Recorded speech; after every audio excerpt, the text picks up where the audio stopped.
Hi,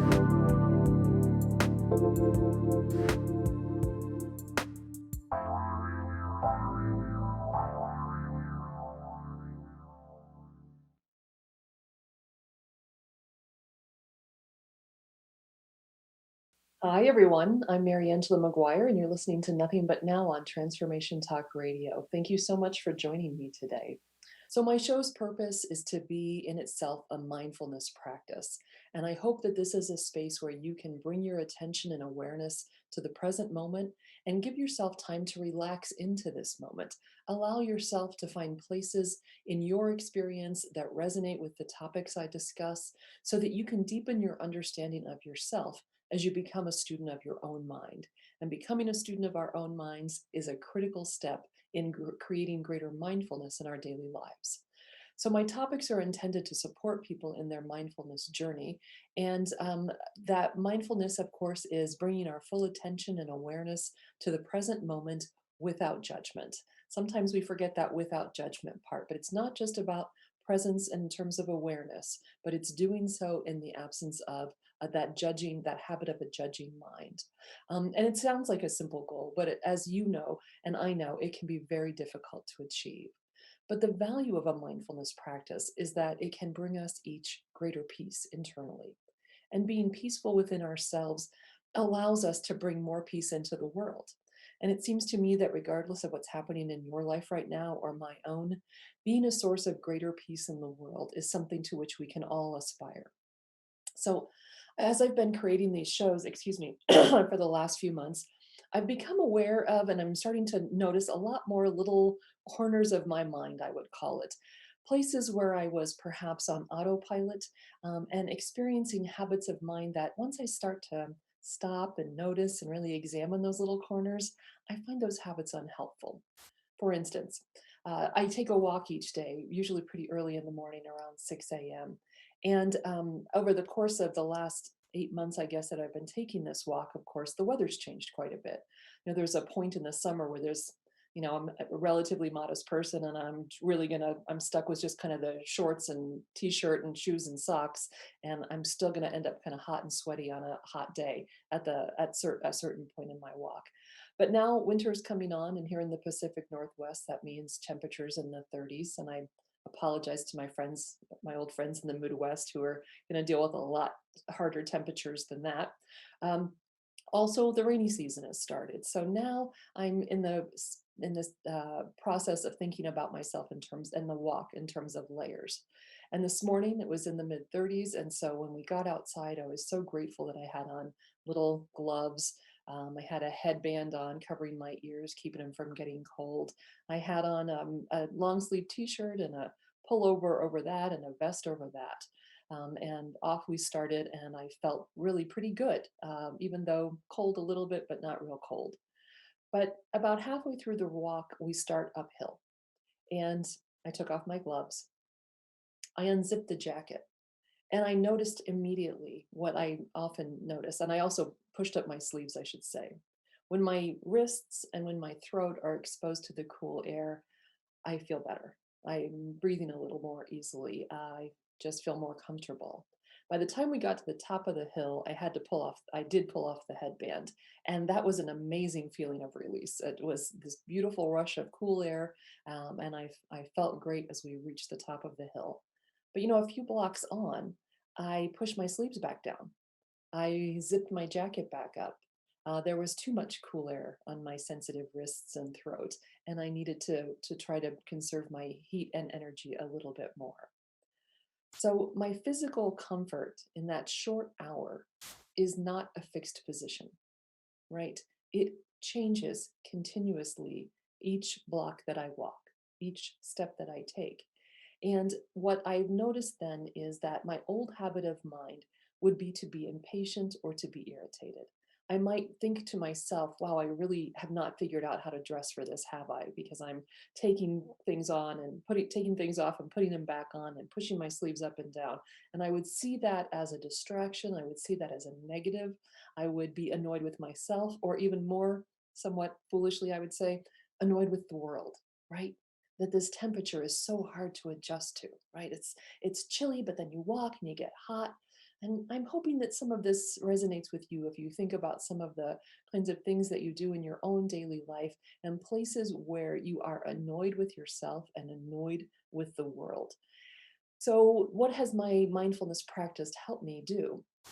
It's helped me let go of that old habit of mind. It allows me to recognize that I wasn't failing to dress properly. I was simply adjusting and making adjustments throughout the walk, and that the world is not always to my liking, and that's okay too. So, this mindfulness practice, in other words, allows me to arrive at the same truth. The truth that what feels comfortable at the beginning of the walk is makes me feel hot and sweaty as I ascend the hill, and then has to be re-engaged to keep myself warm on the final leg of the walk, right? But I arrive in a different way. I arrive into that experience accepting the reality of the shifts of my physical comfort. And from that acceptance, I can respond productively and not shift into the habit of being simply dissatisfied with myself and with reality. That old habit of mind that is not doing me any good, and it's a poor use of my energy. So, today we're going to talk about another corner that I've been noticing, and that is the habit of how I think about time and habits related to time and stories I tell myself about time. So, as we think about this, I hope that you will start to think about just some of the things that you say to yourself over the course of a day about time and about how you're using your time. But first, let's breathe. So, we are going to do a different breathing practice than what we've normally done. If you're watching me, it'll be a little bit easier to follow, but I'm confident I can explain it either way. So, it's basically has, I guess, four parts. So we first bring our hands to our heart center with our palms together, kind of that classic pose that looks like prayer. We intertwine our fingers and push our arms forward with our palms out. We then raise our hands over our head, palms still or hands still intertwined, and then we bring our arms down to the side. And when we bring our hands to heart center, we inhale, exhale, hands forward, palms forward. Inhale, hands over our head. Exhale, arms down. I'm going to move that microphone so I don't hit it every single time and step back a little. So do this with me, will you?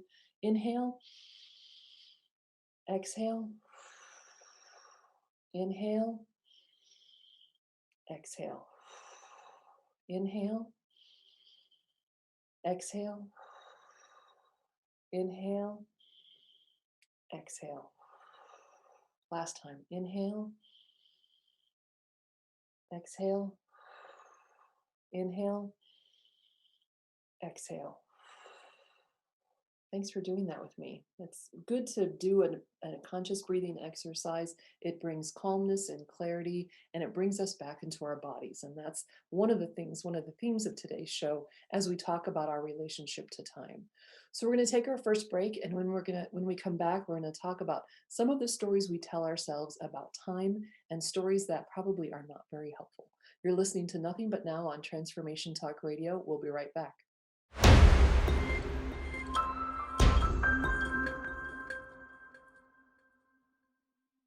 Welcome back to Nothing But Now on Transformation Talk Radio. I'm Mariangela Maguire, and I hope you're taking this time to relax and to just allow yourself to be in a place of peace so that you can find places in your experience that resonate with what we're talking about today as we all strive to become better students of our own mind. So today's topic is time, and I want you to be thinking about this is not a show about time management, although my gosh, you could Google that and spend the rest of your lives our lives looking at time management ideas, which all probably boil down to the same five things. But this is not a critique of time management either. It's simply to say this is not about time management. This is about asking ourselves, what are the stories we tell ourselves about time, about how we use time, and about what time means to us, and how time passes in our lives. So I have three particular areas I want to talk about that I think are related to this in my own experience, and ask you to think about ways that any of these ideas relate to your experience. The first one, I always think about my mom, and she was a person who she had a complex life, full-time work, six children, raised us more or less alone. etc. Complex life. And I just always think of her coming into the house maybe with groceries and needing to make dinner and pay bills and do all sorts of things. And then she'd stop and she'd say, I gotta pee.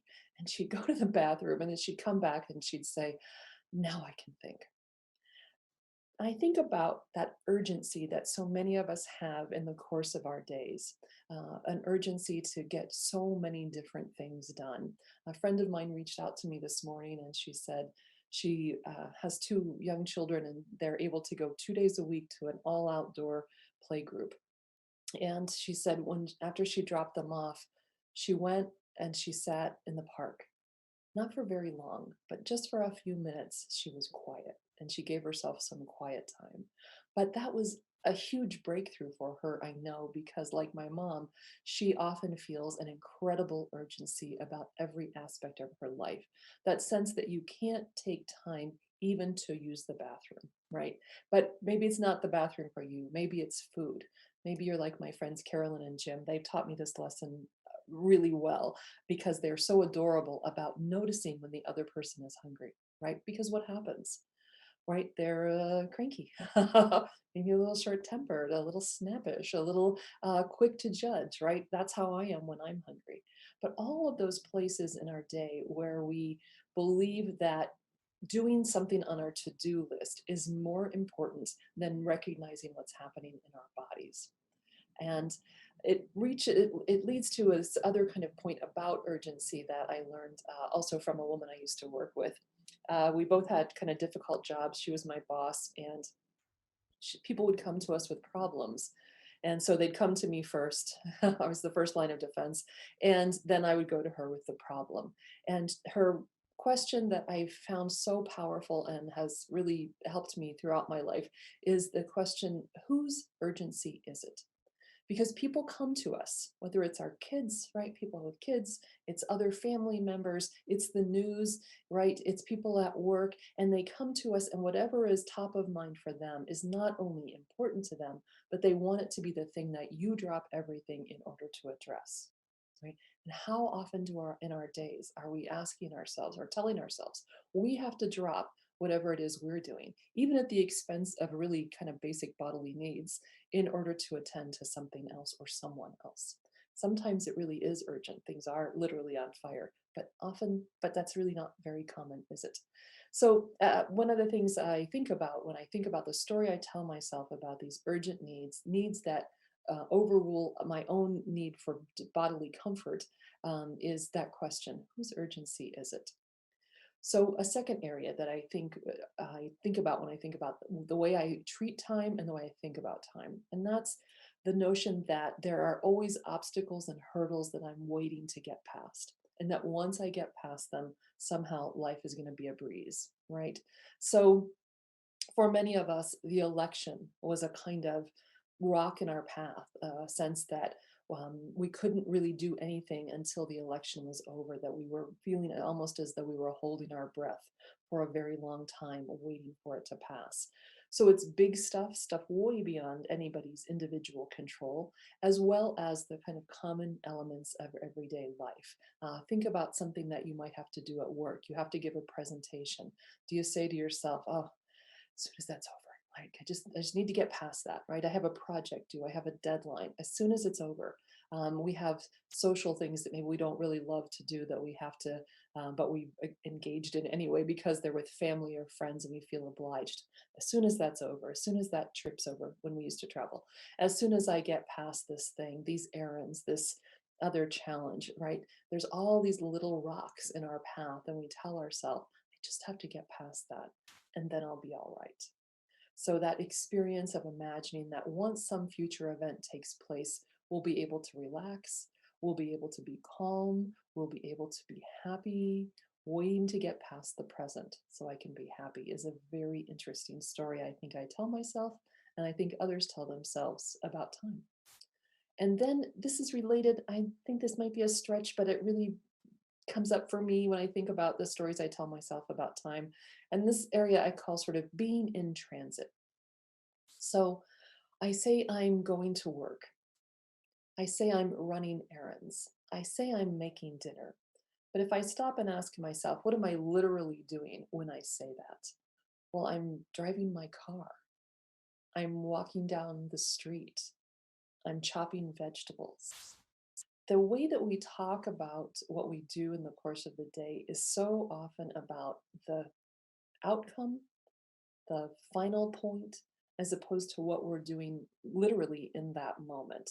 And it's a little bit, of course, that cliche about it's not the outcome, it's not the destination, it's the journey. But there are ways in which I want us to really think about how does that mindset shape how we think about and how we treat what we're doing in those moments. Because if I think about some very routine tasks that I might engage in, like going to work when what I'm literally doing is driving, or running errands when what I'm literally doing is walking from one store to another, to the post office, to the library. When I'm making dinner, but what I'm literally doing is chopping vegetables or setting the table. Not that we eat at a table, but people used to do that.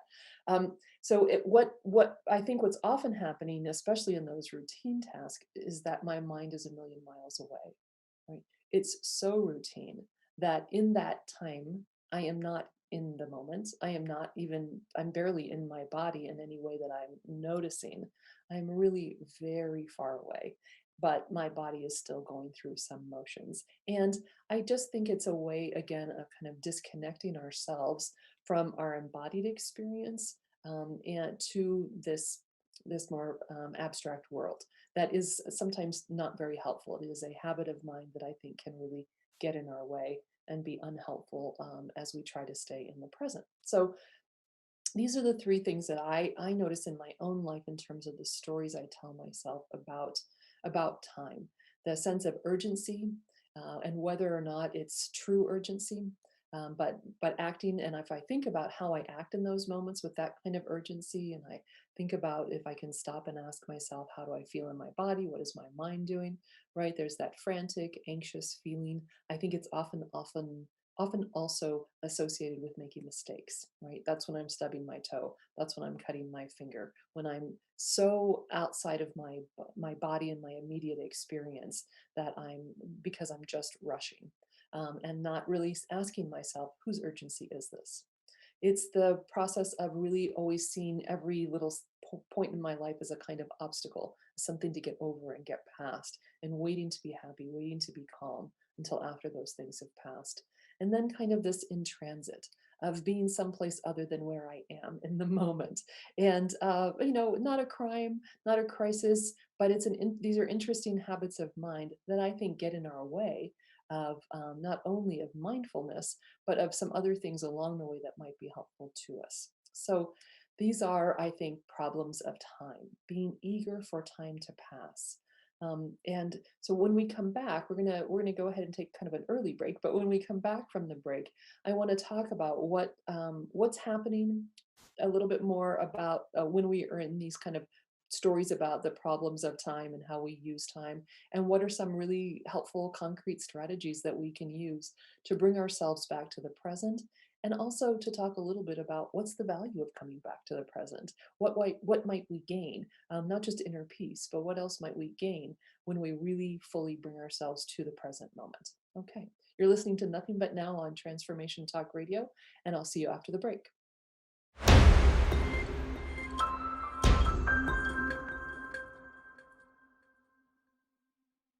Welcome back to Nothing But Now on Transformation Talk Radio. I'm Mariangela Maguire, and today we're talking about the stories we tell ourselves about time.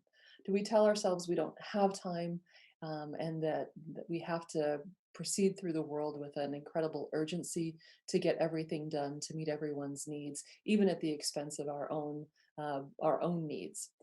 Do we think that things that are on our to-do list are hurdles or obstacles that we have to get over, and that once we get over those, that then somehow we'll be able to be at peace, we'll be able to be calm, we'll be able to be happy, but it's almost as though we're being held hostage by those things on our list, on the calendar?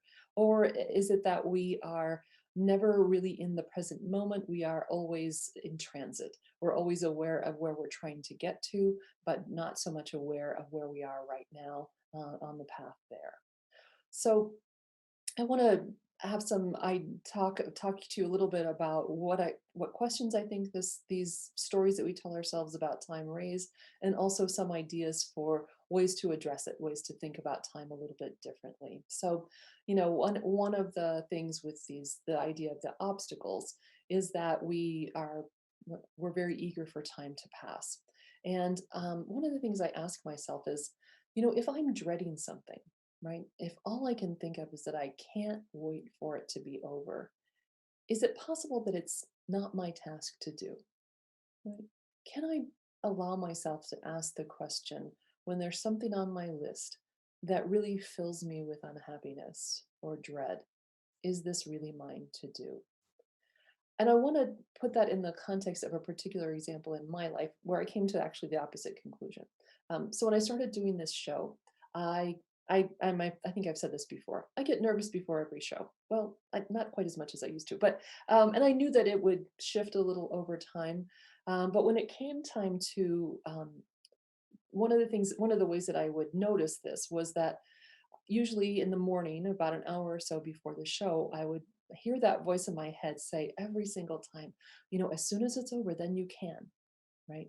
Then you can do something relaxing. Then you'll feel so much better, right? It's just another hour or two. It's going to be over soon. Now, it's really important for me to remember and to say out loud, I do this by choice, right? There's no requirement that I do this. So why am I putting myself in a position to be so anxious and uncomfortable and nervous week after week?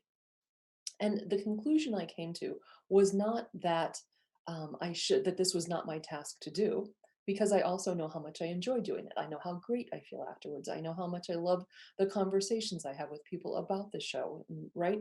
So I know I love it. But I was telling myself, I think, this story that it was normal and appropriate, and maybe even a sign that I was working hard if I was anxious and nervous before the show. So when I look at some of those obstacles on my list, I think I can ask myself two questions. One, is it my task to do? Perhaps it's not, and that's really worth knowing. And is it my task to do? And if the answer is yes, why do I have to tell myself such that it's such a big obstacle? Why do I have to hold my happiness, my comfort level, my calmness hostage to getting past that event? All right. I've really been fascinated trying to work on what would it mean to myself to be calm before the show and to not always be trying to wait to look forward to what it's like afterwards or to being happy afterwards. So we watch ourselves and we watch our minds in these stressful conditions when we can feel overwhelmed. And so that's another place where I think when we think about not attending to ourselves in these stressful, urgent kind of moments, right? That what we are almost waiting for someone to give us permission to take a deep breath. We're waiting for who to give us permission to go to the bathroom so that we can focus our attention, to eat a snack so that we aren't so anxious and uncomfortable, right? That there are all these opportunities where we just let go of, we disassociate ourselves from our bodies and our feelings in order to attend to these kind of urgent tasks in front of us. So, something to be asking ourselves when we notice ourselves doing that is why? Whose permission am I waiting for to take care of myself? And to really think about what does that mean to live a life where you have to stop paying attention to your bodily needs as well as your emotional needs in order to get through your day, right? What kind of life is that? Is that the life you want to live? Is that the way that you want to live? And it's easy for me to ask you that question, and it's easy for you to say, well, duh, of course that's not the way I want to live. But, right? And that's that place where you say, but I have to. And then you have to stop and we have to say, do I have to? Why do I think I have to? Why do I think I have to live this way where there's nothing but urgency and I can't even pay attention to what my mind and body need? Where I have to ignore my feelings, I have to ignore my physical needs in order to get through my day. So, what's happening when our mind is rushing and we're anxious and we're ignoring our body and our bodily functions and our embodied feelings? We're rushing towards the future and we're ignoring the present. And so, let's think about, do we really need to do that? And we often feel that we do, but we're the only ones who can be more truthful with ourselves about that. So here's a strategy that I learned from Martha Beck. And she calls it the three B's. And when we think about some of these tasks on our list, some of the things that we think we need to do urgently, that we need to rush to do, that are on our list that feel like obstacles to our happiness, she says you can do one of three things with those things: better it, barter it, or bag it. And in a way, we've really been talking about this. So I can better it.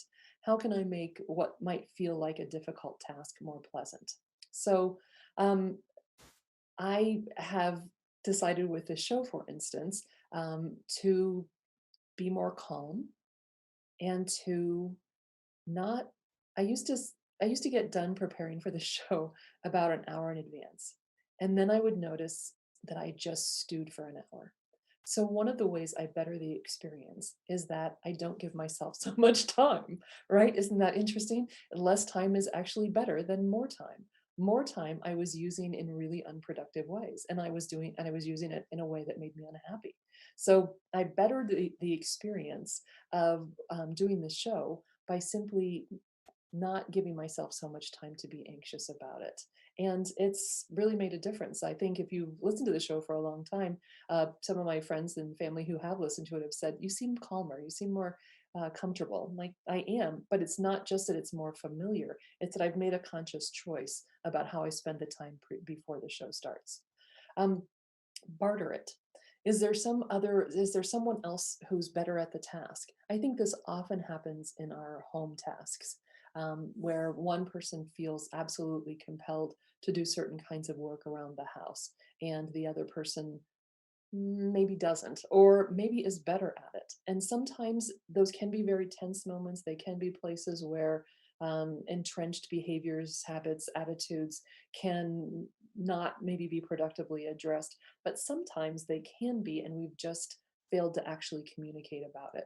So, can I talk with the person who I believe um, I share the task with and say, can we rearrange this because I don't like it or I'm bad at it? One of them in my personal life is that my partner hates talking on the phone.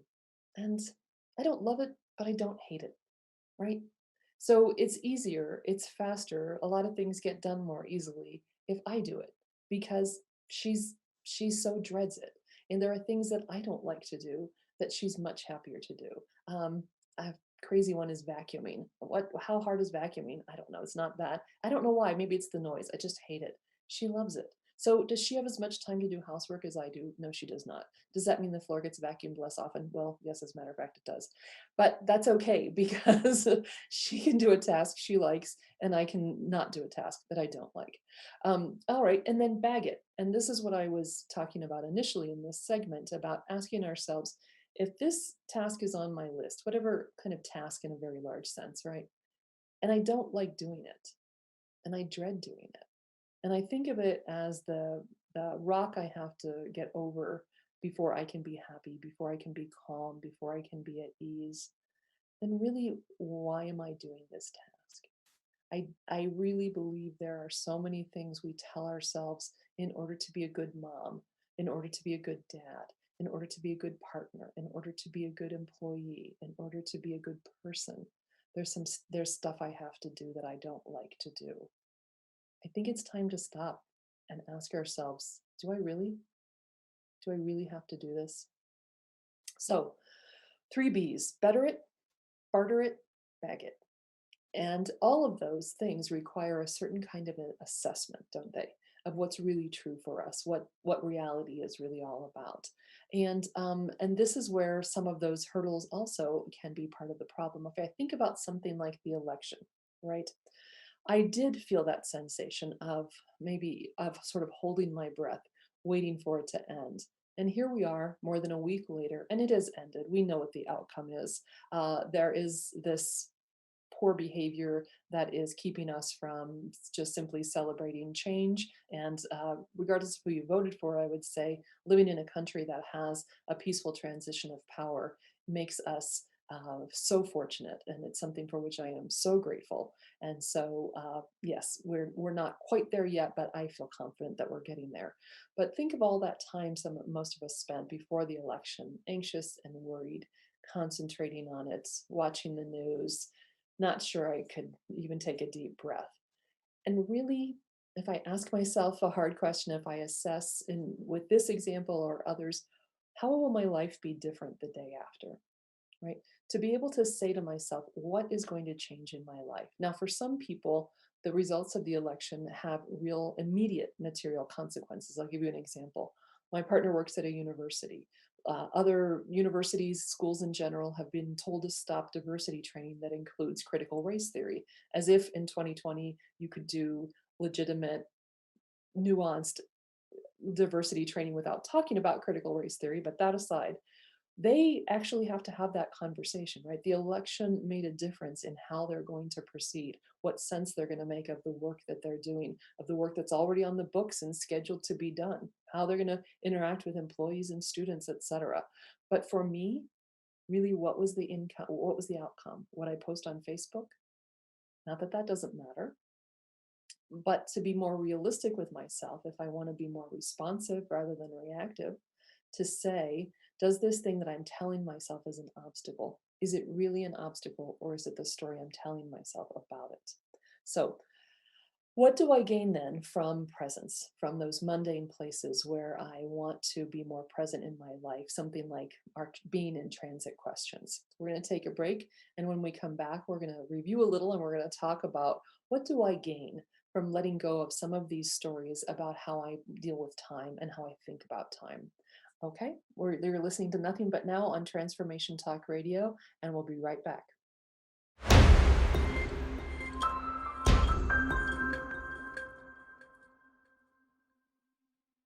Welcome back to Nothing But Now on Transformation Talk Radio. So, today we're talking about time, and we're not talking about time management. We're talking about the stories we tell ourselves about time. And I think it is in recognizing those stories which allow us to become better students of our own mind, to understand those little corners of our mind where we're still getting in our own way, in a sense, that once we recognize the stories we tell ourselves about time, and do a little bit of critical inquiry about those stories, why we tell them, what they mean to us. That I think time management or feeling less run by other people's urgency or the culture's sense of urgency becomes possible. So one of the ways that we talked about time story is the notion that we're always sort of in transit to a destination, and we're rarely thinking about what we're doing in the real moment, right? The I'm on a journey, but I'm not thinking about the driving, the walking, the vegetable chopping. If it's dinner construction, I'm thinking about dinner, school, work, errands. So the question is for me is, what would it mean to be more aware in the moment of what's happening? And it made me think about all that research that has been done that suggests that most of us are terrible eyewitnesses.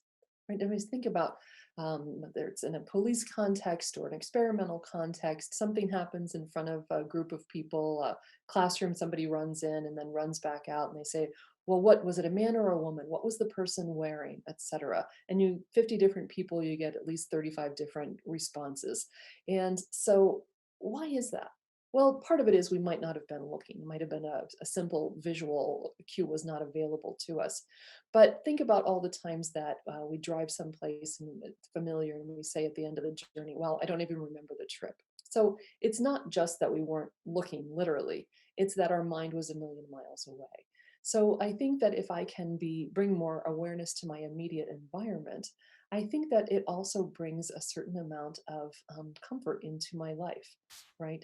Of it's not just that my mind isn't spinning into worries about the future or the past, but that I am really noticing everything that's happening. And in that, there is, I think, calmness. And it's sort of my story about the walk this morning.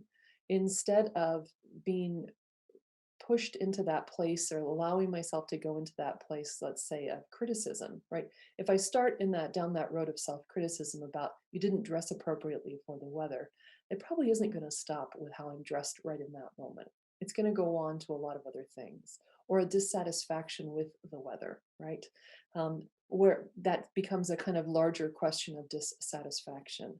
But if instead I am accepting in a mode of acceptance that I bring into that moment of my body temperature changing through my walk, I mean, I can sort of picture myself on the walk this morning. I was very comfortable, and I took some things off and I pushed some sleeves up, and then I did the reverse. And I was just there, noticing the air on my body, noticing my footsteps, noticing the sky, noticing the breeze when it was happening, noticing a little bit of precipitation. I was there, and there is calmness and there is peace in that, and that is worthwhile. Plus, I think I'm just more observant about the world around me, right? I notice the other people, I notice the stores, I notice the trees, and there is real value in that. And it's not a waste of time. I think that is one of those time myths that we have, is that somehow if I'm present in the moment, I am not making a to-do list, I'm not rehearsing a presentation or a conversation, and that's somehow wasted time. And then I think that's one of the worst stories we tell ourselves about time. So for me, that awareness is critical. And it's critical to rest in the belief that I am enough just as I am, right? That being fully present to the moment without judgment is also without judgment towards myself, without judgment towards the world. And when I can do that, then I can become closer to, I can begin to rest in that important, critical belief that I'm enough just as I am. And of course, it reminds me, and I mentioned this a couple of weeks ago, this quote from I am Kira J on Twitter, because I just love it so much and I think it's so powerful. You'll be beating yourself up about the mistakes you've made in the past as if you've been here twice or something. This is your first time living this life. Give yourself some grace as you've learned to navigate through it. You don't know what you don't know till you know better. And that's true for all of us, isn't it? So, if you'd like to learn more about my work as a life and communication coach, you could visit my website, maguirelifecoach.com. That's maguirelifecoach.com. Or you can email me at mariangelamaguire.com. The first conversation is always complimentary, and we'll talk about what you'd like to achieve through coaching, what mindfulness will mean to you in your life, and the challenges and obstacles that you're struggling with. I'll describe this inquiry method, this really looking into those corners of my mind where I'm getting in my own way. And that's the kind of method that I use with clients. We'll even have a short session in that first conversation because I want you to see what it's like to work with me, the kind of listening I provide, the kinds of questions that I ask, and what that brings up for you, what you learn about yourself simply through talking to me. Because really this work is about being listened into your own understanding of your own mind. But I want you to know if it will serve your needs, so that's why we'll try it out that first time. So visit my website at maguirelifecoach.com, email me at mariangelamaguire.com. And next Thursday, the show is again Thursdays at noon Pacific, 3 p.m. Eastern time. And we're going to talk about the holiday season, right? It's coming up. It's very different this year. There is good and bad in that. And I'm going to post on Facebook on Wednesday just a general question. I would love to hear from you about what's different for you this year, what you're looking forward to, what kind of challenges you might be facing, and questions you might have about how do I bring mindfulness into this situation. I've already had somebody say to me, feeling very challenged about a Thanksgiving dinner via Zoom, right? What can I, with relatives?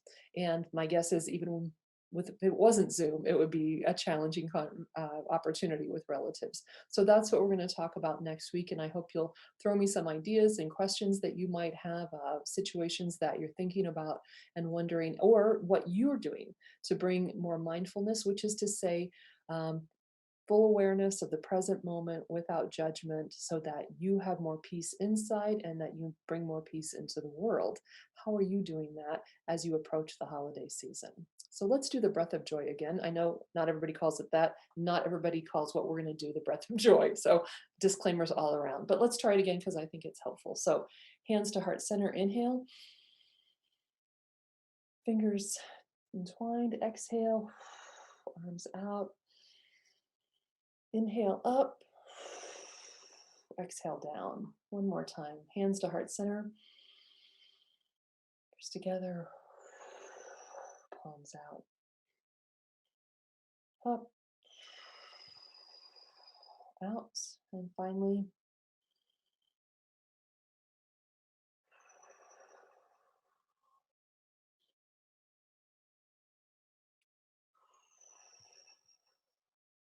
Thank you. Until next week, please be curious about your mind.